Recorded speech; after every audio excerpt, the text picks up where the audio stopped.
उसे भंडारा पाना चाहिए कि नहीं, ऐसा लिखना चाहिए।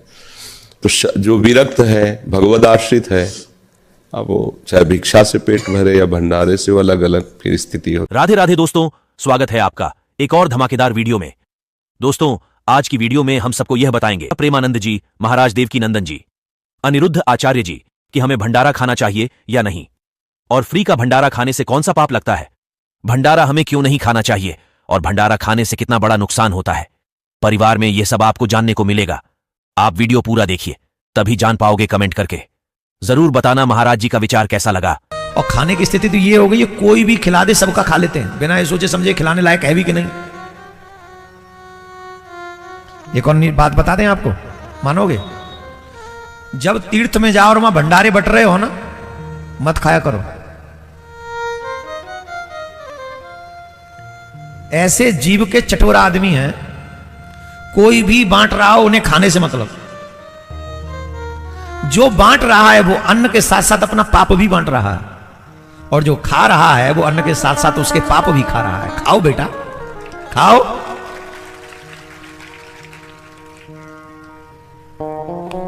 दो ही जगह खाना चाहिए। दो ही विध भोजन की जाए, राजन विपत पड़े या प्रीत, तेरे प्रीत न मोहे आपदा यह बड़ी अनरीत। भोजन दो ही स्थिति में किया जाता है, या तो भोजन कराने वाले के मन में भाव हो, अथवा भोजन करने वाले के ऊपर विपत्ति हो।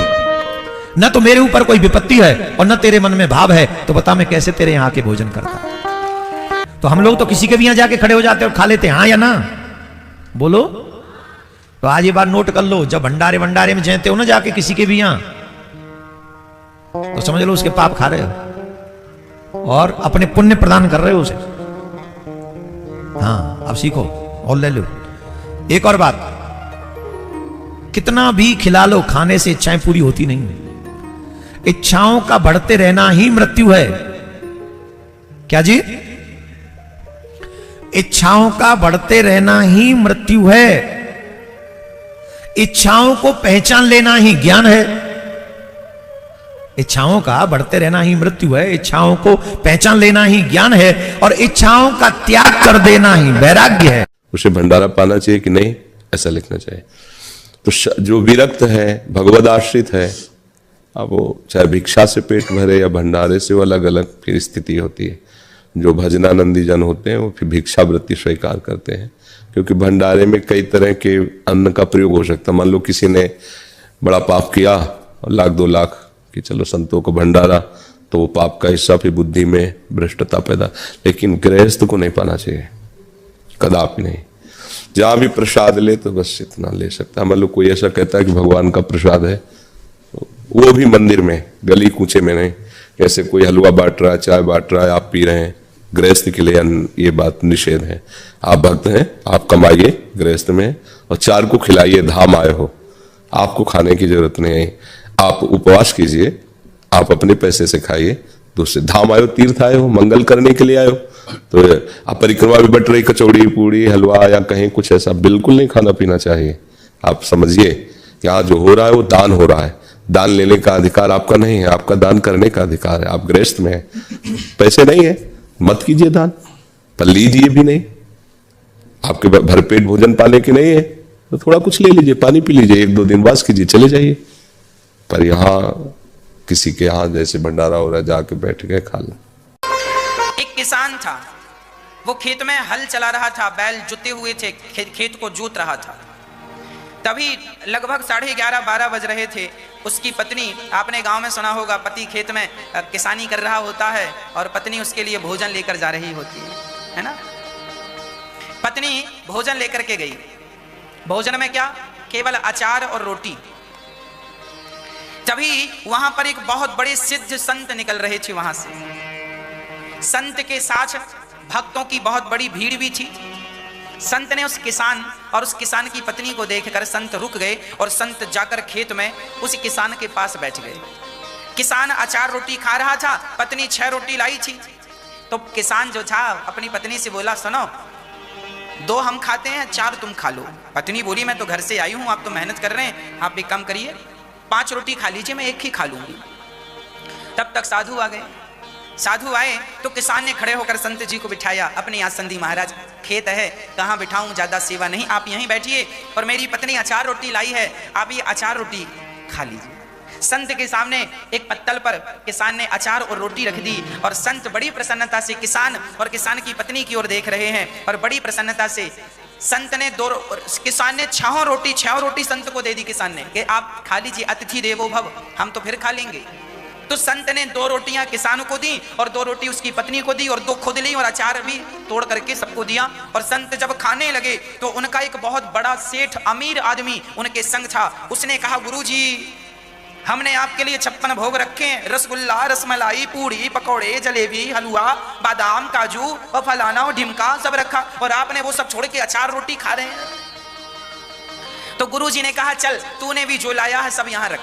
अब वो अभिमानी सेठ जो पैसे का बड़ा घमंड लिए गुरुजी के संग चलता था, मैं कोई कम हूं क्या? उस गुरुजी के सामने अचार रोटी भी थी और दूसरी तरफ उसकी पूड़ी, कचौरी और जलेबी और रसमलाई और जमाना भर का पकवान था।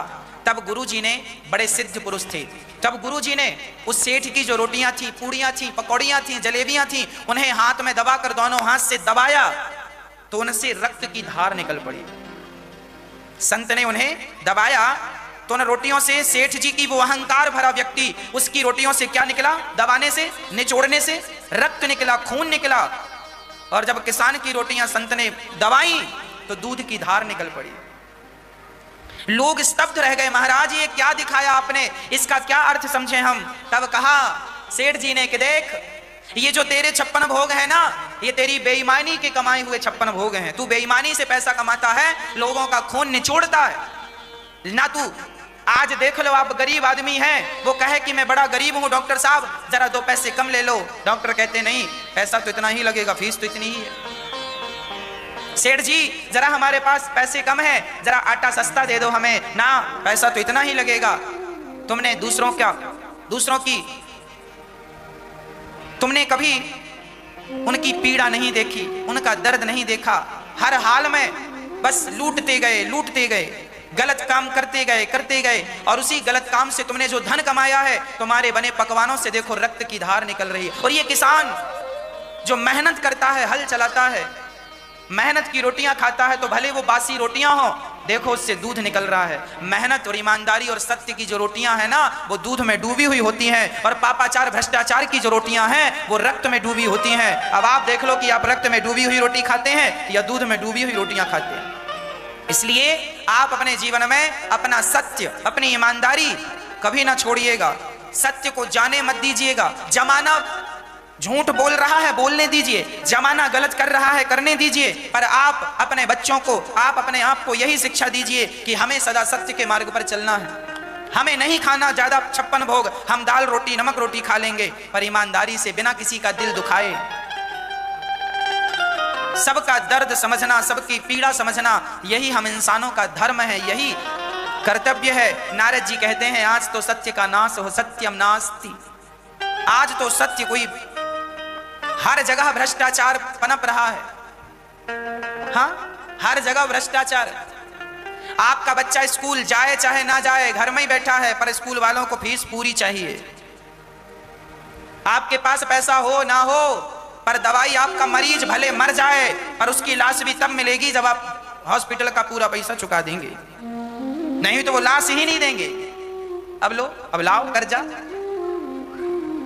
व्यक्ति धर्म भूल चुका है, व्यक्ति इंसानियत भूल चुका है। केवल पैसा, सत्य का मानो नाश हो गया। इस कलिकाल में मानो सत्य बचा ही नहीं। आज ये पृथ्वी टिकी है तो केवल सत्य के बल पर टिकी है। कुछ मुट्ठी भर सत्य वाले लोग हैं जो सत्य के मार्ग पर आज भी चल रहे हैं। आज भी बहुत सारे डॉक्टर ऐसे हैं जो ईमानदारी से निःशुल्क सेवा में लगे हुए हैं, अपना जेब का पैसा भी खर्च करके लोगों की सेवा कर रहे हैं। बहुत बहुत धन्यवाद दोस्तों, वीडियो पूरा देखने के लिए। मुझे उम्मीद है कि वीडियो आपको अच्छा लगा और महाराज जी के बातों से भी सहमत है। जो भी महाराज जी के इन बातों को फॉलो करेगा, सारे पाप, रोग, दुख, तकलीफ, सारे कष्ट से हमेशा बचे रहेगा। इसी बात पर वीडियो को लाइक, कमेंट, चैनल को सब्सक्राइब कर लीजिए। मिलते हैं हम आपको एक और नए वीडियो पर। राधे राधे।